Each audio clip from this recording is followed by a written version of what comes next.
Olá, já parou para pensar como um simples arquivo Node.js pode virar uma aplicação serverless completa rodando na nuvem? É exatamente essa jornada que a gente vai fazer hoje, passo a passo, usando a AWS Lambda. Para a gente não se perder, o caminho está dividido em 5 etapas bem claras. A gente começa no código, passa pelo empacotamento, implantação e termina vendo como monitorar tudo isso lá na nuvem. Vamos lá?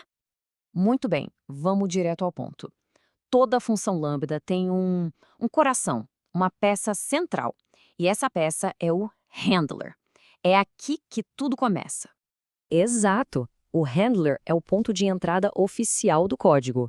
Pensa que é para ele que a Lambda entrega duas coisas. Primeiro, o evento, que é um pacote com todos os dados da requisição.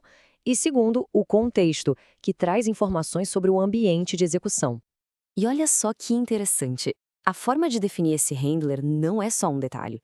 Com as versões mais novas do Node.js, dá para seguir dois caminhos. O jeito mais tradicional, com o Common.js, ou o mais moderno, usando módulos ES.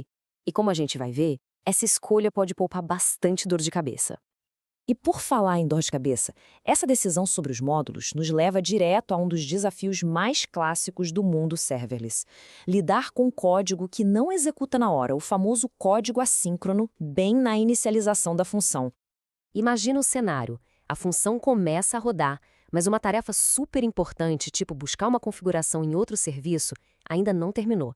Isso pode gerar uns erros bem chatos e difíceis de encontrar a causa. E qual a solução para esse dilema? A própria AWS recomenda usar módulos IS com await de nível superior. Na prática, isso obriga a Lambda a esperar tudo ficar pronto na inicialização antes de sequer pensar em processar um evento. É uma baita garantia. Certo, nosso código está pronto, está robusto, e agora, como a gente leva ele para a nuvem? Basicamente, existem duas formas de empacotar tudo: o bom e velho arquivo zip ou uma imagem de container. A grande questão passa a ser: qual dessas duas abordagens é a melhor para o projeto? Será que é melhor ir de zip ou de container? E aqui as diferenças ficam bem claras. O zip é campeão em simplicidade e velocidade, especialmente para funções menores. Agora, os containers eles brilham quando o negócio é mais complexo, quando se precisa de um ambiente super específico, muitas dependências pesadas ou pacotes de código gigantes. Se a escolha for pelo zip, o fluxo é bem direto ao ponto. Primeiro, se escreve o código. Depois, um npm install para baixar as dependências. E, por fim, é só compactar tudo num arquivo.zip. Simples assim. Já com containers, o processo tem mais etapas. É preciso criar um Dockerfile para descrever o ambiente, depois construir a imagem e, por último, enviar essa imagem para um registro, como o Amazon ECR. Dá um pouco mais de trabalho, mas o controle sobre o ambiente é total. Pacote pronto, seja ele zip ou container, chegou a hora da implantação. E aqui, seguir algumas boas práticas faz toda a diferença para ter uma função eficiente e fácil de manter. O passo final é justamente a implantação. Isso pode ser feito rapidinho pelo console da AWS ou de forma automatizada pela linha de comando. Mas em projetos sérios, o ideal é usar ferramentas de infraestrutura como código para gerenciar tudo. Mas veja bem, só implantar não basta. Para ter uma função de qualidade profissional, algumas práticas são cruciais. Por exemplo, separar a lógica de negócio do handler para facilitar os testes, reutilizar conexões para economizar recursos e, claro, usar variáveis de ambiente para configurar a função sem precisar mexer no código. Legal, a função está no ar. Mas o trabalho ainda não terminou, de jeito nenhum. Agora a gente precisa entender como ela está se comportando, o que acontece em cada execução. Automaticamente, tudo que a função gera de log vai parar no Amazon CloudWatch. E no final de cada execução, a Lambda deixa um presente, a linha Report.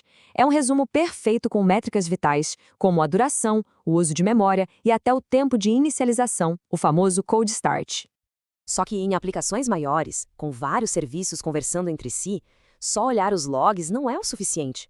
É preciso ter uma visão completa da jornada de uma requisição. E é aí que entra o AWS X-Ray.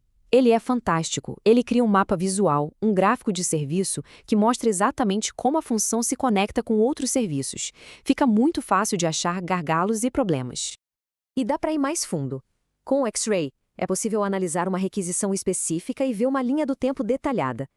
Fica claro quanto tempo foi gasto na inicialização, na execução do código e em cada chamada para outros serviços, como um banco de dados ou o S3. E para conseguir esses dados de rastreamento, existem basicamente duas ferramentas principais. Uma é a AWS Distro for OpenTelemetry, que segue padrões abertos do mercado, e a outra é o SDK mais tradicional do próprio AWS X-Ray. E assim, a gente fecha o ciclo completo. Saímos de um arquivo de código e chegamos a uma função na nuvem, implantada, observável e, o melhor, sem gerenciar um único servidor. Isso libera um tempo e uma energia enormes e deixa uma provocação no ar.